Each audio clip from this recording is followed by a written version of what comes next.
Se sentir desmotivado até certo ponto é normal, todos nós passamos por isso. Mas se isso tem sido algo persistente, constante e que você não tem conseguido lidar sozinho, talvez seja hora de você procurar uma ajuda profissional. Mas antes disso, assiste esse vídeo aqui que eu acho que eu vou conseguir te orientar melhor a respeito disso, tá? Meu nome é Aline, eu sou psicóloga e eu tenho esse canal aqui e um perfil no Instagram para ajudar os homens através da psicologia. Sentimentos de desesperança, vazio, apatia, desmotivação são comumente encontrados nos manuais de diagnóstico de transtorno mental. Mas não é porque você sente alguma desses sentimentos, algumas dessas características que você tem um diagnóstico, tá? A verdade é que quando a gente está mudando o rumo da nossa vida, quando a gente não está mais vendo sentido naquele caminho que a gente vem trilhando até agora, é natural que a gente se sinta desmotivado, porque tem algo ali que realmente precisa mudar. Mas se esse realmente for o caso, o que se espera é que esse sentimento ele não dure por muito tempo e que com alguma facilidade você consiga retomar ao teu ritmo, ao teu padrão de normalidade, entende? Um bom exemplo pra gente pensar nisso é pensar na adolescência, na fase dark, na fase emo, vamos pensar assim, emo no sentido aqui do pessimismo, do pejorativo, tá? A adolescência é um marco de mudanças muito drástico, porque geralmente é quando a gente vai se afastando daquilo que a gente conhece a nossa vida inteira, para ir construindo algo para fora daquilo que é nosso, que faz parte da nossa identidade. Então, é um período de mudança muito grande. É natural que a gente se sinta desmotivado, que a gente se sinta desencontrado algumas vezes, porque realmente a gente está se encontrando, a gente está buscando, a gente está nesse período de mudança. Mas a adolescência é uma fase da vida, uma fase transitória, e que nem dura tantos anos quanto a adultez, por exemplo, né, a vida adulta. Esses sentimentos mais pessimistas, e aí eu vou reforçar aqui, tá? Eu gosto de usar essa palavra pessimista e não negativa, pra gente não confundir aí com outros conceitos da psicologia. Mas esses sentimentos que deixam a gente mais pra baixo, eles também são esperados em momentos, em situações da vida que são mais desafiadores e que demandam realmente da gente, que desafiam a gente a encontrar o nosso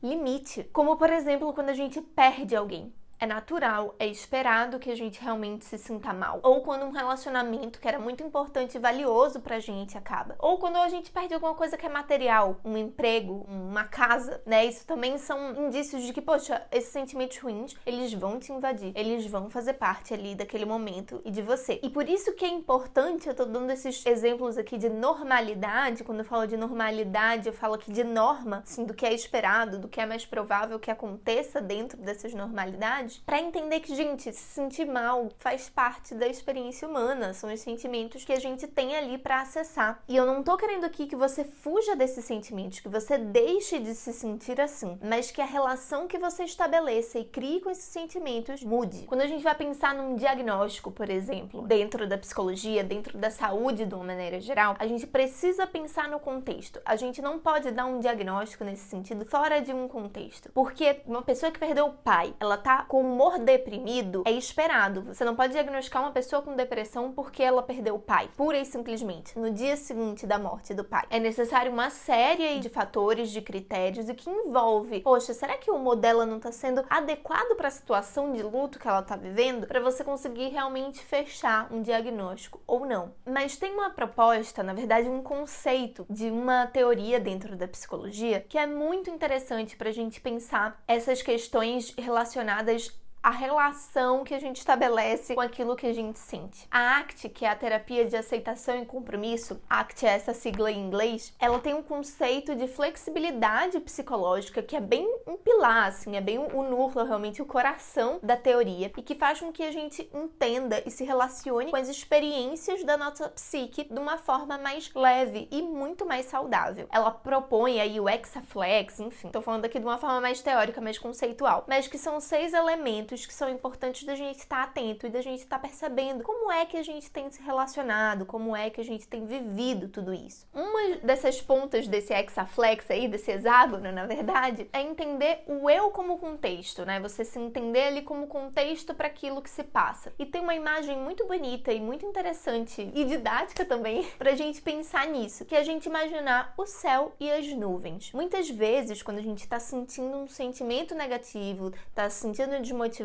para baixo, a gente tende a achar que a gente é só aquilo. A gente só consegue se relacionar com aquela emoção, a gente só consegue sentir aquele sentimento negativo e nada mais. E se pensar como contexto, é se imaginar justamente como um plano de fundo e deixar que esses sentimentos, que são diversos, que são vários, passem e permeiem pela gente. É imaginar a gente como o céu e não como as nuvens que estão passando. Se você se imaginar ali como o céu, você sabe que a tua cor é azul, que você tá ali, que você é grande, que você abarca e passa por diversas estações, temperaturas, lugares, continentes, e que uma hora ou outra, às vezes você fica mais nublado, às vezes vem uma nuvem mais pesada, mais carregada, você pode ficar mais ensolarado, né? O sol tá batendo muito mais em você e tuas cores estão mais vibrantes. Às vezes passa uma nuvem bem carregada, bem escura, densa mesmo de água, mas ela passa, as nuvens passam, elas são empurradas ali pelas correntes de vento, e se imaginar como esse contexto e se permitir passar pelas emoções, um caminho muito mais interessante, muito mais saudável, inteligente do que se apegar e tentar mudar aquilo que você está sentindo.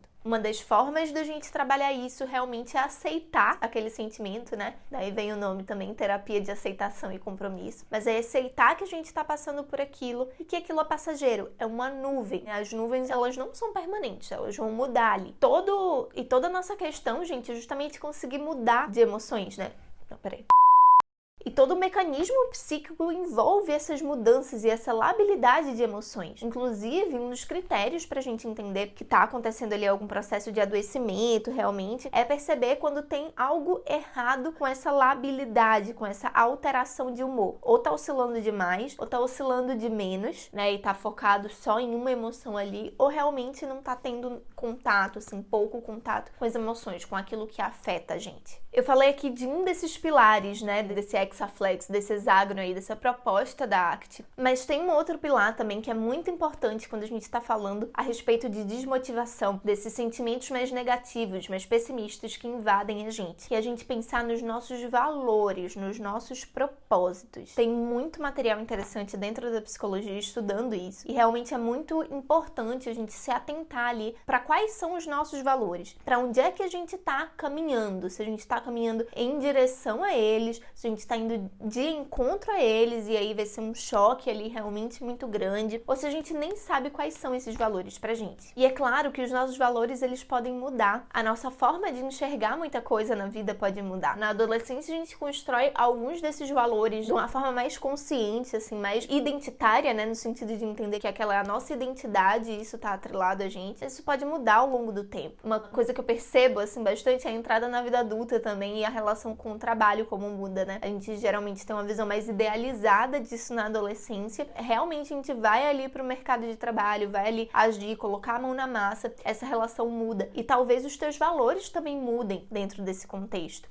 A própria pandemia, eu sinto que foi algo que afetou muitos dos meus clientes e também me afetou em relação a alguns valores, algumas questões de formas como eu estava vendo e essas pessoas também estavam enxergando a vida. Então é natural que nessa troca, nesse ajuste, você se sinta um pouco desmotivado, né? Você se sinta um pouco, desesperançoso. Só que, mais uma vez, se isso for apenas um processo de mudança rápido ali, se tiver tudo ok, se não tiver um adoecimento se formando por trás, é natural e é provável que você consiga voltar pro teu padrão de equilíbrio com alguma facilidade. Se você não conseguiu voltar, até passou por um período de mudança e não conseguiu voltar, pode ser que tenha alguma coisa aí que precise de ajuste, que precise da tua atenção. Mas pode ser também que, enfim, você não tenha se atentado para quais são esses valores, quais são esses pilares norteadores aí que vão te direcionar para o que você vai fazer no teu trabalho, te direcionar para o que você vai fazer na tua vida pessoal, na tua família, na construção de uma família também. Muito provável que na vida adulta haja essa cobrança, né, da própria vida aí, para que você consiga realmente se orientar por esses pilares. Não é algo que precisa estar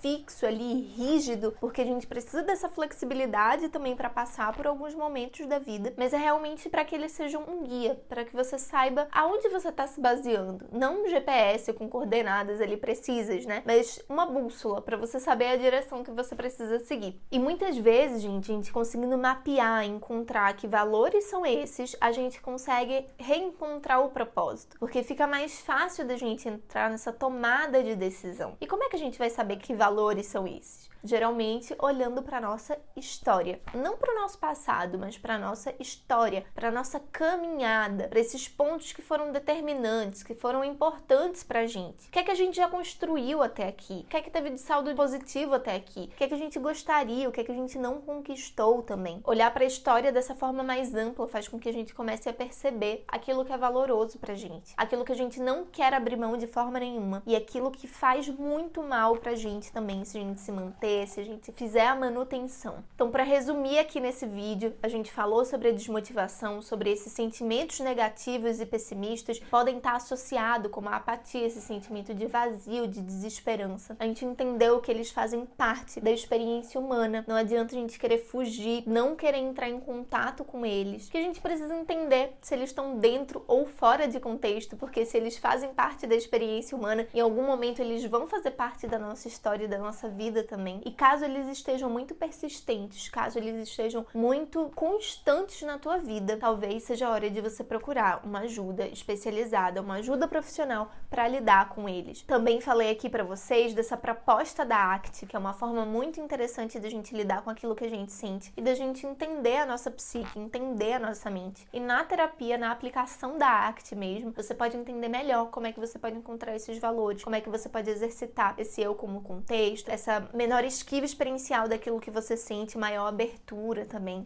Enfim, eu quis só dar uma pincelada para vocês, tem bastante conteúdo sobre isso na internet também, para que vocês saibam que tem um caminho, que tem uma forma da gente se relacionar com aquilo que a gente sente, que é muito mais confortável e saudável, tá certo? Me conta aqui no comentário se você já tinha ouvido falar nessa proposta da ACT, nessa proposta de flexibilidade psicológica. Quero muito saber se esse vídeo te ajudou também. E não se esqueça de se inscrever e deixar um like aqui nesse vídeo para que você receba aí os conteúdos semanalmente que tem aqui no canal, tá bem? Um abraço pra você e eu te vejo semana que vem.